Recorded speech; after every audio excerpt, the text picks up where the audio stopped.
আসসালামু আলাইকুম ভাইয়া। ওয়ালাইকুম সালাম। বই পড়তেছো নাকি? বাহ, গুড। হ্যাঁ ভাইয়া, ইউনিভার্সিটিতে সবাই পড়তেই আসে তাই না, কিন্তু কিছু কিছু স্টুডেন্ট আছে যারা পড়াশোনা থেকে বেশি বাইক চালাতেই স্বাচ্ছন্দ্য বোধ করে। তুমি কি আমাকে কিছু মনে করলে? না না ভাইয়া, ছি ছি, আপনাকে কেন কোনো কিছু মিন করবো বলেন তো? শোনো, প্রেমে পড়ার আগে অবশ্যই ভালো করে শেক্সপিয়ার পড়ে নেবে। তাই নাকি? তো সেই জন্যই কি রোমিও জুলিয়েট মুখস্থ করে আসা হয়েছে? জুলিয়েটকে মুখস্থ নয়, আত্মস্থ করে হৃদয় গহিনী রেখেছি। শোনো, আমি তোমার থেকে 2 বছরের সিনিয়র। তোমার যদি কিছু প্রয়োজন হয় তুমি অবশ্যই আমার কাছে চাইবে। তবে কি লাভ এট ফার্স্ট সাইট কি বলে, এক অদ্ভুত প্রেমার্থ মাদকতায় বুধ হয়ে যাওয়া। আমি কি সে আছে বুয়া পাখি? আরে ছোঁয়া, যে বড্ড করে এখানে দাঁড়িয়ে আছেন কেন? ও, বাসের জন্য অপেক্ষা করছি। বাসের জন্য? আজকে তো বাসের জন্য অপেক্ষা করে লাভ নাই। তাহলে আমি এখন বাসায় যাবো কিভাবে? উপায় একটা আছে, এক হতে পারে আপনি হেঁটে হেঁটে বাসায় যেতে পারেন, আর না হলে আমার 2 চাকার মোটরসাইকেলে করে যেতে পারেন।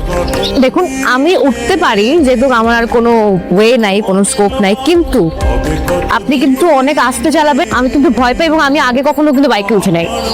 ওঠো। আপনি শিওর? ওঠেন।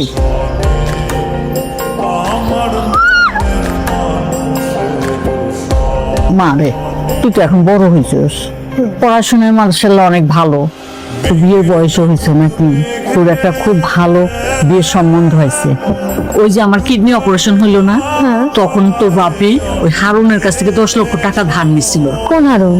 আরে হারুনটা চেনস নাই, পাশের বাড়ি হারুন মিয়া, ওই বদমাইশ হারুন মিয়া। এমন করে কয় না মা, তোর বাপের কাছে প্রস্তাব দিছে তোর বিয়ে করতে চায়।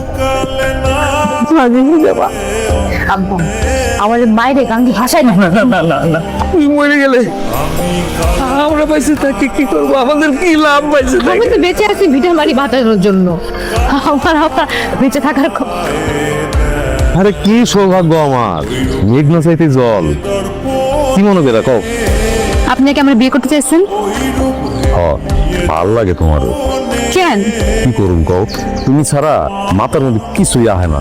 দেখেন হারুন ভাই, আমি আপনার কাছে অনুরোধ করতেছি হাত জোর করে, আপনি আমার বিয়ে করার এই সব বাদ দেন। তোমার চাওয়া না চাওয়াতে কিচ্ছু যায় আসে না। অনেক টাকার মামলা এখানে, তোমার বাপের লোক আমার সব সেটিং হয়ে গেছে। আজকে রাত্রেবেলায় আইতেছি শেরওয়ানি পাগড়ি পইরা, আজকেই তোমার আমার লাগবো। আপনার সাথে আমার এরকম কথা ছিল?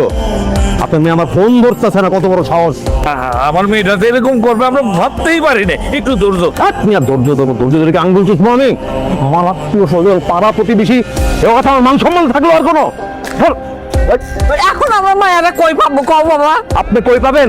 আমার মাথায় হাত বুলা বুলা যখন আমার আশ্বাস দিচ্ছেন যে বাবা চিন্তা করো না, আমার মেয়ে তোমার হাতে এনে দিব, হ্যাঁ, এখন আপনার মেয়ে কই গেল? আপনারা সবাই মিলা ঝিলাই আকামটা করছেন, আপনারাও জড়িত আছেন এটার লগে। আপনাকে অবস্থা দেখেন না কি করি। তুই পালায় যাবি কই? তুই পালায় যাবি না কই? আর আমি বাচ্চা তোর আমি শেষ করে আলাম একদম। আর তোর বাচ্চার কি অবস্থা করি খালি দেখবি।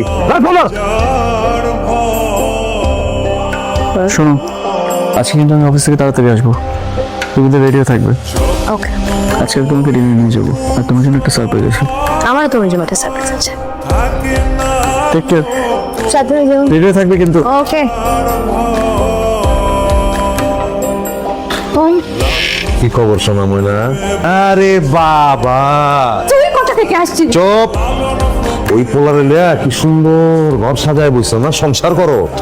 তোমার জামাই যদি কেউ হয়, হবে একমাত্র হারুন মিয়া, আর কেউ তোমার বউ হিসেবে পাবে না। তোমারে নিতে আসছি, চলো। কোথায় যাবো? আমি কোথাও যাবো না। আমার সাথে যাবা? শোনো, তুমি আমার সাথে যাবা। ওঠো, ডিনারে যাবো তো। এই যে দেখো, তোমার পছন্দের ফুল আনছি, আর এটা একটা জিনিস আনছি, বাট এখন তোমাকে বলবো না, সারপ্রাইজ। দেখো, রেডি রেডি হয়ে শুয়ে পড়ছে। ওঠো ছোয়া, আরে চলো, ডিনারে যাবো না? কিভাবে শুয়ে আছে এটা, অদ্ভুত তো। আসো।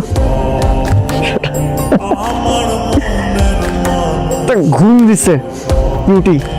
বিউটি এত ঠান্ডা কেন?